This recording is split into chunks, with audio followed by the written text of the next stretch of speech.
Salut les amis. Alors aujourd'hui, je suis là pour vous parler delle Laudi alla Vergine, un des 4 morceaux sacrés que Verdi a écrit. Donc j'ai choisi ce morceau parce que c'est un morceau qui m'a toujours profondément touché pour plusieurs raisons. La première, c'est que déjà, c'est le concentré, disons, des deux génies italiens, Dante et Verdi.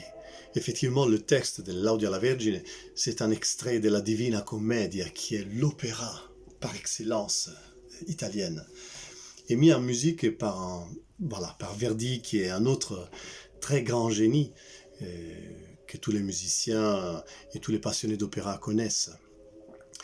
Et une autre raison, c'est que c'est un texte d'une grande modernité qui parle non seulement à la mère des dieux, mais qui parle à la femme. Donc pour moi, c'est une prière non seulement à la Madone, mais c'est une prière à la femme, à le côté sacré de la femme, que toutes vous femmes, vous avez. Et Dante, justement, je mets encore en évidence la modernité de la vision qu'il a. Dans une époque, aujourd'hui, on est en 2021, on se retrouve à parler encore des droits de la femme. Voilà, un garçon en 1300, il définissait la Madonna et les femmes, la rosée des dieux, la rosée de l'éternel. Donc, voilà, j'ai envie de vous parler de ça. Mais avant tout, je vous explique un petit peu le contexte. Dante, le 25 mars 1300, qui est un vendredi saint, il entame son voyage mystique vers l'enfer. Dans sa vie, il s'est complètement perdu, c'est un être paumé. Et donc il part avec Virgilio, son maître, à l'enfer. Et donc il traverse cet énorme entonnoir, parce que pour Dante, l'enfer, c'est un entonnoir. Il a la forme d'un entonnoir qui arrive jusqu'au centre de la terre, jusqu'à Lucifer. Et il y a tous les condamnés, les âmes qui ont péché, et en fonction de la gravité de leurs péchés, ils seront plus ou moins en profondeur proches donc du diable, de Lucifer.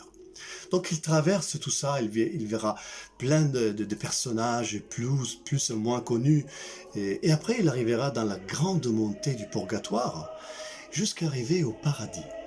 Et dans les hauts du paradis, il sera accueilli par les mystiques Saint Bernard. Et c'est là qu'on arrive à l'Elaudia alla Vergine. Le texte, c'est Saint Bernard qui le prononce. C'est le préambule de la présentation de Dante à la Madone. Dante, après, il accédera à la vision des dieux grâce à la Madone, accompagné par la Madone. Mais déjà, cette prière, c'est Saint Bernard qui la prononce. Et maintenant, si vous voulez, on regarde le texte ensemble. Vergine madre, figlia del tuo figlio, umile ed alta, più che creatura.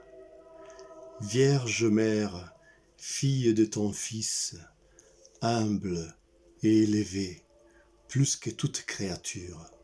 Vous voyez ici, on commence avec des paradoxes, presque, pour montrer la complétude de cet être, la perfection de cet être. Vergine madre, vierge et mère. Pour la pensée humaine, ça c'est incompréhensible presque. Figlia del tuo figlio, fille des dieux, mais mère des dieux. Umile ed alta, humble et élevée. Umile, humus, la terre. Élevé, le ciel, encore une fois, les deux choses qui se rejoignent. C'est magnifique. Termine fisso d'eterno consiglio, terme prévu des projets éternels. Dieu, il avait dans la tête de devenir homme par les ventres d'une femme. Mais il voulait une femme comme la Madone. Mais la Madone, elle avait le libre arbitre, elle pouvait dire non, je refuse. Mais elle a dit oui. Et là, on est tous là grâce à un oui d'une femme. Tu sei colei che l'umana natura nobilitasti sì, che il tuo fattore non disdegnò di farsi sua fattura. Tu es celle par qui la nature humaine fut anoblie à tel point que son créateur ne dédaigna pas de devenir sa créature. nel ventre tuo si raccese l'amore, per lo cui caldo, nell'eterna pace, così è germinato questo fiore.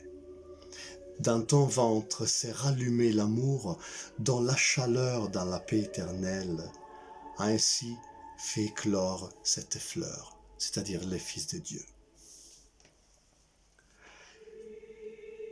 Qui sei a noi meridiana face di caritate, e giuso intra i mortali sei di speranza fontana vivace. Tu es ici pour nous, c'est-à-dire pour Saint Bernard et pour moi, c'est-à-dire Dante, comme une lumière de midi pleine de charité. Et en bas parmi les mortels, tu es la source vive d'espoir. Donna, sei tanto grande e tanto vali, che qual vuol grazia ed a te non ricorre, sua disianza vuol volar senza ali. Ici c'est très fort parce qu'il dit donne, femme. Femme, tu es si grande et de si haute valeur que celui qui cherche la grâce et ne se détourne pas vers toi, son désir devient comme un oiseau qui voudrait voler sans ailes. Si je dois demander une grâce, je dois passer par toi, forcément. La maman, la mère, c'est ça. C'est la femme et c'est la maman. C'est ça.